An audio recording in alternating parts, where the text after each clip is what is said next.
My name is Derek and today I'm going to do a repair. Now this repair is on an iPad, specifically an iPad Pro 10.5. It has that classical have to hold the cable in the right spot to get it to charge issue, and I already know how it ends. Should I tell them how much work I had to do to get this to work? Or maybe I should just say, this one was rather fun. You'll see what I mean. Let's get into the video.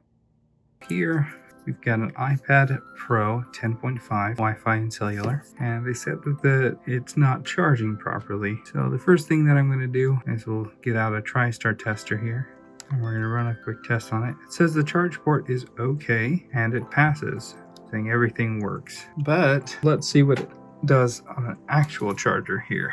Plug it in. All right, it says it's charging, and it wants to come on. All right, and we can see that it's only charging if I hold it. There we go. Not charging, charging, not charging, not charging.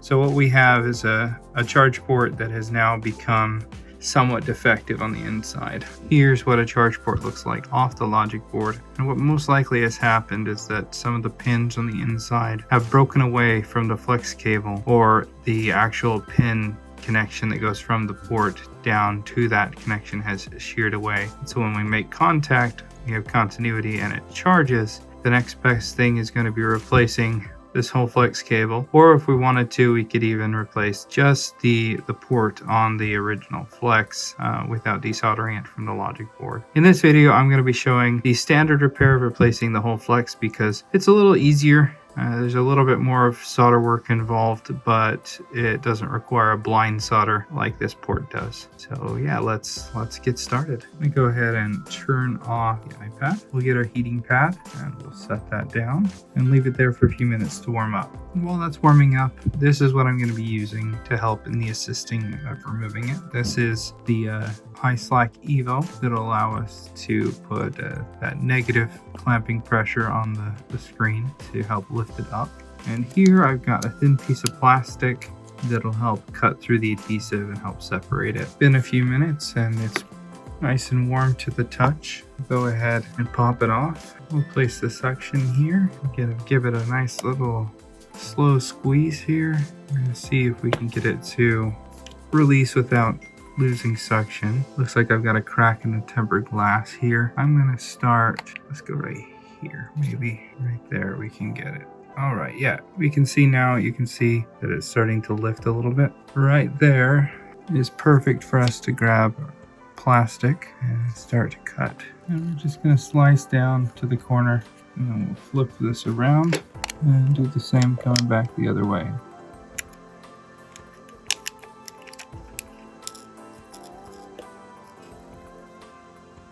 Using a piece of plastic will ensure that you don't damage the display with like a pry tool.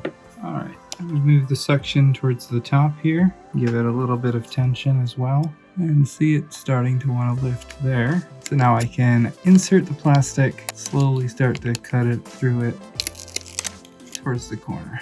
You can see it bows both sides. And I'm just going to slowly work towards that corner where that thicker adhesive is. See if we can get it to let go. I'm using almost like a sawing motion here to get through that adhesive. There we go. Now we just need to move around to the other corners and work our way down just like that. And do that all the way around and the screen will be off. Slice through the adhesive.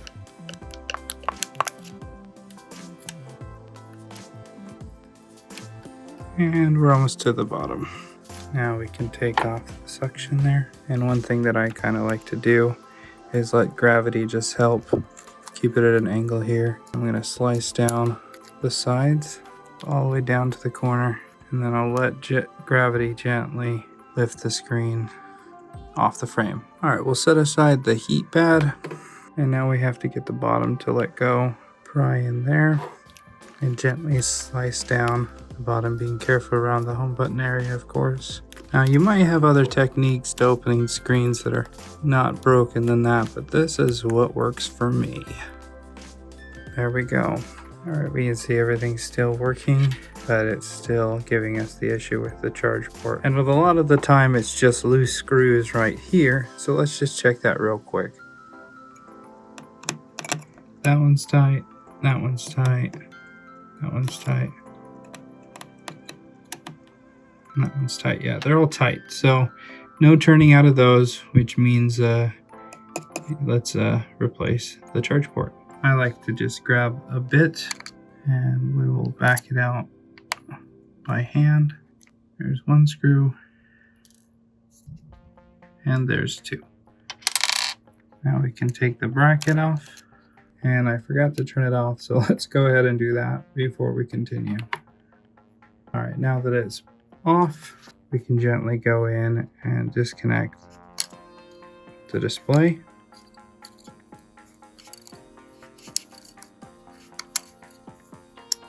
Just like that, and we'll set that aside. Now it's important to isolate the battery, mainly when reconnecting the display. So because we're going to take the logic board out for the repair, I didn't worry about that. All right, from here, we're going to be taking out the 4 screws here, the battery screws, all of the screws that cover up the plate here.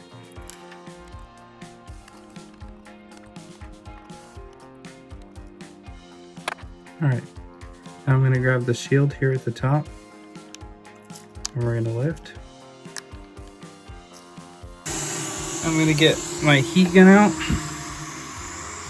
I'm just going to help warm up this sticker that's holding the shield down.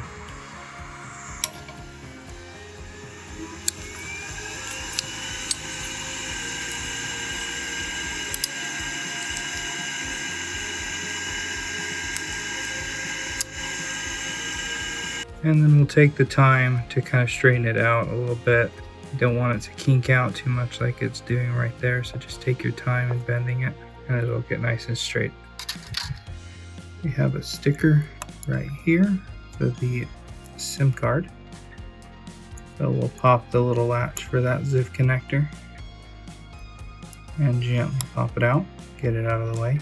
And then the speakers, the bottom speakers connect right here, so we'll peel that sticker off and get under the wires here and pop it straight up, and we'll just do the same thing on the other side. Sticker out, sometimes it pops it for you, which is nice, and then we'll peel and then we'll push those speakers out of the way. Now here with these 2 coax cables, just going to get under the necks of them right here so we don't damage the connector. Peel that away from the board, and then we'll peel up the last sticker here. And we don't need to remove these antenna cables all the way. I just like to give them enough space that the port can slip out from under them. All right, we have one connector here that we need to pop loose, hold out of the way, and then up at the top, we've got a handful as well. So we got 1, pull it away, 2, pull it away. Gently go in and disconnect this coax connector. Same on the other side. Get those out of the way.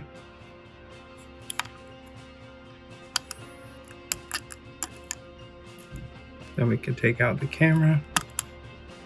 And there we go. All right, we'll bring back our hot plate. And we're going to warm up the back side of the logic board because it's also adhered just like the shield was. And we're going to be using a spudger to assist in the removal here. So I've created a nice little gap here where we can put some isopropyl alcohol. Start to pry up on the logic board just a little bit. And we'll get the spudger started under there. And then we can add some more isopropyl alcohol. Now we can start to lift the logic board. Go along the edges here. Can add a bunch of isopropyl alcohol.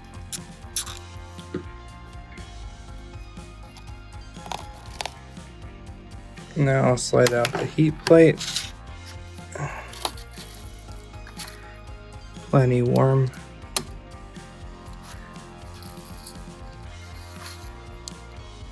And there, we got the logic board up. Let the charge port release, and then it'll come out. And there we go. Now we can remove the charge port from the motherboard. In order to do that, first thing we're going to do is get rid of the sticker. that's protecting the solder joints. I'll find where it wants to let me under it.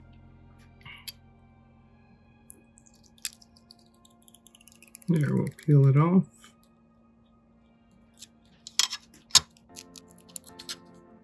You can save it for later. And now we just need to get the charge port off. Now there are several ways to do this, but I'm going to give you mine. I'm going to take some flux, grab ourselves some 138 low temperature solder, and we're going to apply that liberally. We'll then take our soldering iron. We're going to add that 138 and flood the pads on this old connector here. Now we'll get a hold of the corner of the flex cable here, and we'll lift on it just a little bit, add some more flux,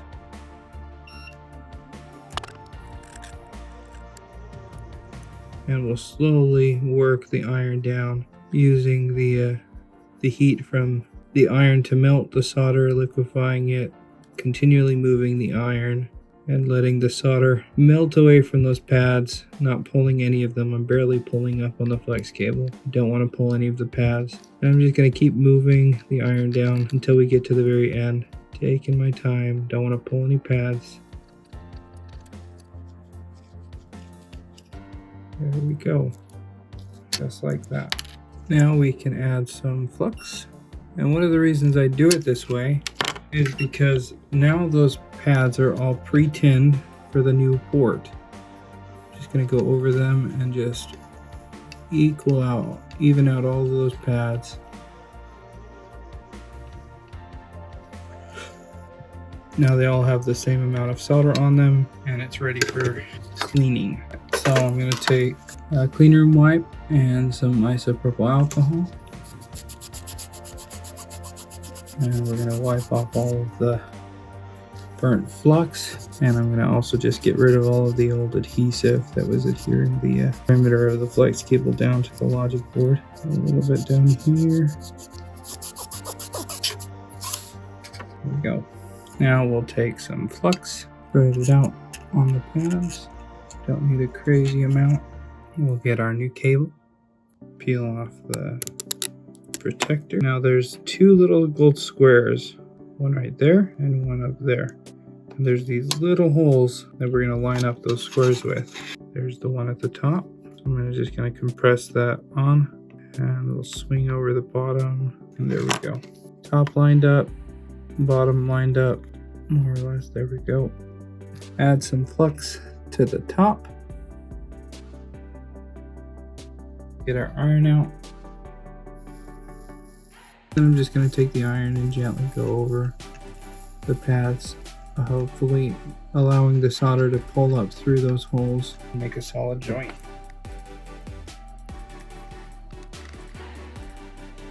And the more you go over it, the closer the flex cable is going to get to the logic board. It'll kind of shimmy down. And for good measure, I'm going to add some 183, kind of beef up the solder joints a little bit. Just add a little bit of solder paste there, and we'll carefully go over the tops of all of the pads, just like that. Add some isopropyl alcohol. We'll go in and clean up all of the flux.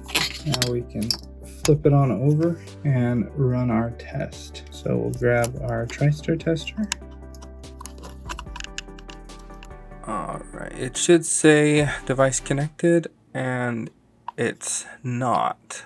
That's really weird. Okay, let's check this out. Failed. Let me check each one of the pins. Alright, I've double checked that everything's solid and even tested it with my multimeter here. I'll clean off all of the flux. And let's flip it over and plug it in to our TriStar tester. And it's still not saying device connected. Okay, something's off here because everything should be reading just fine, and it's not. There's something's going on with this actual charge port. Could be that it's defective, something like that. I might have to desolder the port from the flex and see if there's something going on with this one, because this is the only one I have right now to test. So I really wanted to get it to work, and still not connecting. This is really strange. Everything should be working. And this, yep, still failed. So I think at this point I just need to desolder the flex, and let's take a look at that port and see if there's something that's just wrong with it, and see where we go from here.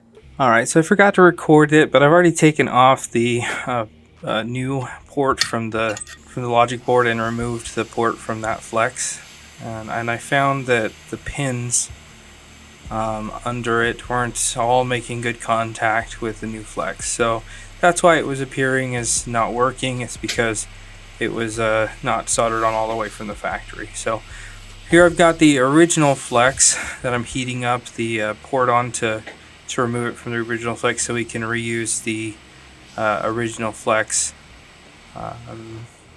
instead of going back to the other one. So we'll heat it up, get this back nice and hot so that the solder will pop away from it. So I'll be heating up this back plate. The through holes will melt, and also the solder that's on the opposite side of the plate here will melt and allow the flex to pull away just like that. Let's take a look here and see. Let's take a look and see how usable this is going to be. So this is the bad port. We can throw it away. Alright, let's take a look under magnification here. We've got all of this adhesive that was piped in from the original port that we kind of need to clear out of the way. I'm just going to carefully pick at it here with the tweezers, see if we can't remove it.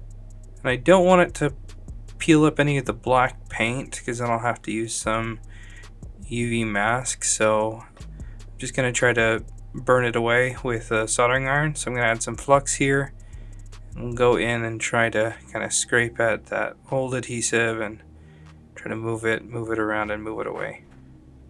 I'm going to kind of just try to push it kind of all towards the front here. We'll leave it on the edge. I think that'll be totally fine, but I need to clear that where the actual port is going to sit, so there's no unevenness between the flex cable and the port.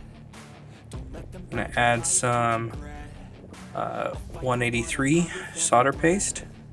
I do want this part to be fairly strong because it's going to be seeing a lot of wear and tear as the port is plugged and unplugged and wiggled around over the next few years. So I'm basically going to be tinning all of the pads, getting them all even with nice pillows of this new solder mixed with the factory solder.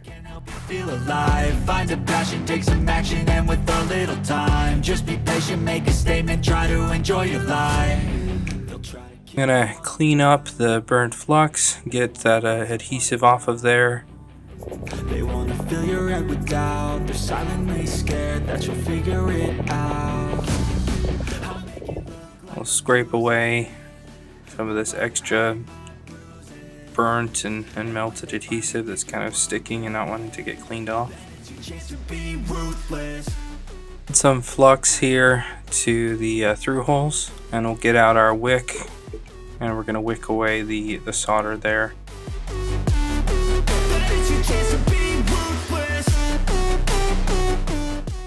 Let's go to the other side and do the same thing. And there we go. And here we've got our new port pulled from the new flex cable. And I've tinned all of the pins that weren't tinned properly. And let's line this guy up. It might be easier if I flip it around. There we go. Now I can actually see the legs pop through those holes there. And I just need to line the two up when we heat it up. I'm gonna kind of hold it down here with some tweezers when I get it lined up properly. Now holding it in place with the tweezers, I'm going to take some hot air, and we're going to heat up the backside, hopefully melting the other side of the flex so that it'll stick to the pins. Pull the heat away and let it cool down for a second. Now we can flip it over. We can take a look. It looks like it's slightly off center, so let's see if we can correct for that. We're going to heat it up, wait for things to melt, and push it down into place, and that's much better alignment. Let it cool down. Now we can lift our tweezers away. Let's add some 183 solder to the the legs to kind of really secure it in place. There we go. Let's do the other side. And there we go. Should be plenty. Some flux here to the pins. And we're just going to go over and just double check that they all have a good amount of solder on them. That it's pushed down as flat as can be. So I'm going to put quite a bit of downward pressure here. I zoom in a little bit there so we can see what we're doing. Keeping that pressure.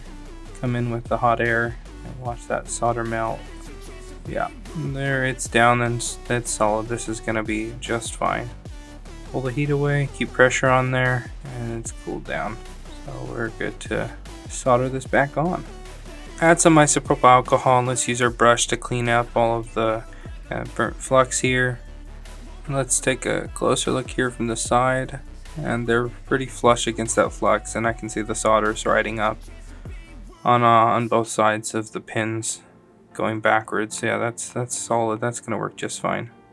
And to make sure that things go smoothly, this time when soldering it back on, I'm gonna take some wick and we're gonna wick all of the 138 and factory solder away from all of the pads, and we're gonna add just 183 to keep things nice and solid.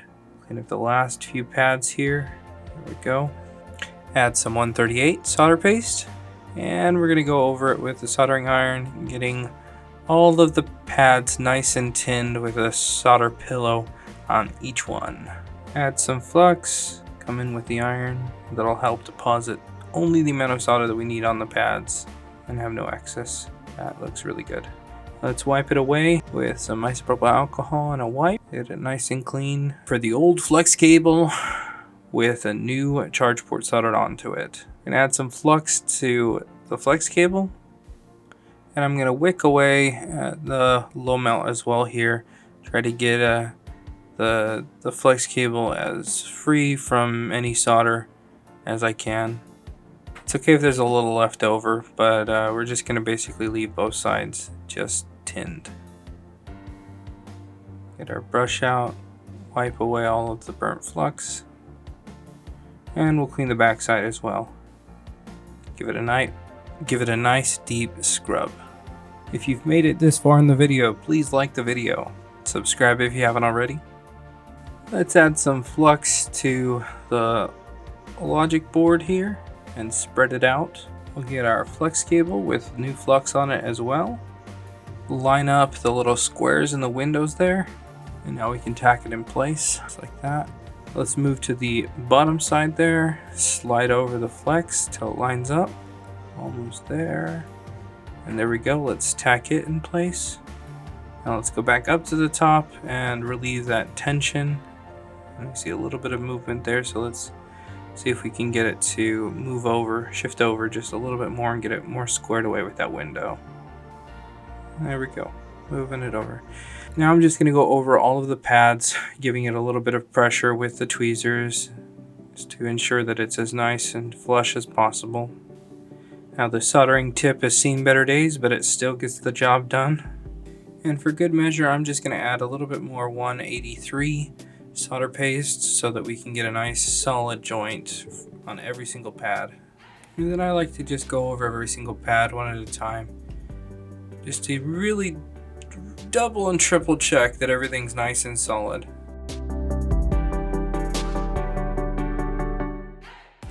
Now that that's done, I'm going to take some isopropyl alcohol and my brush, and let's really clean up all of that flux, any of the solder paste that was left behind. That looks really good, nice clean, should work just fine now. Alright, so third time's a charm. Let's go ahead and plug it in. Device connected. Test.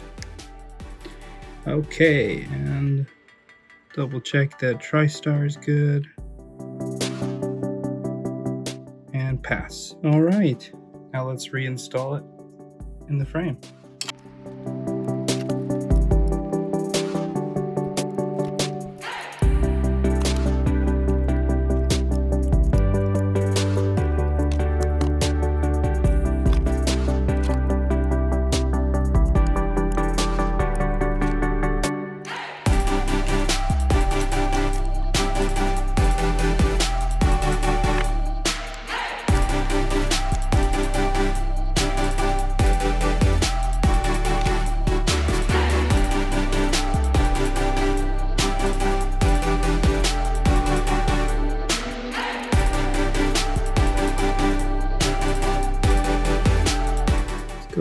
reconnect up the display.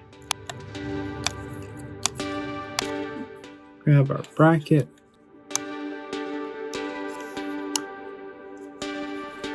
And we'll tighten down the 2 screws. I'm going to set the screen off at an angle like this so that we can do a couple things. First, we need to reconnect the battery. Make sure the stickers are all down. And we've got this zip connector to put back in.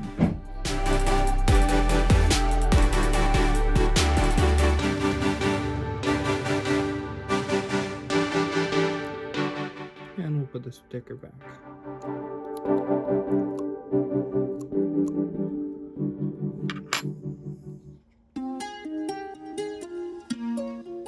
And now before we compress it all the way back together, let's plug it in and see what happens.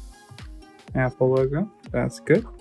All right, and moving it around, and it's still charging. Let's see, we'll unplug it, plug it back in. Yay! Because we did such a good job at opening it up, saving all of the adhesive, we're good to just close it back up and it'll settle in nicely. And there you go, all fixed, charging once again. You see now that there are more ways than one. There are more ways than one to replace the charge port on an iPad. You can replace the port itself or the flex cable with the port, or in this case, the port on the original flex cable that we replaced and then had to put back on. So happy to say that it's working and charging again. It was definitely a fun one. Like and subscribe if you haven't already. Thanks a ton for watching. We'll see you in the next video.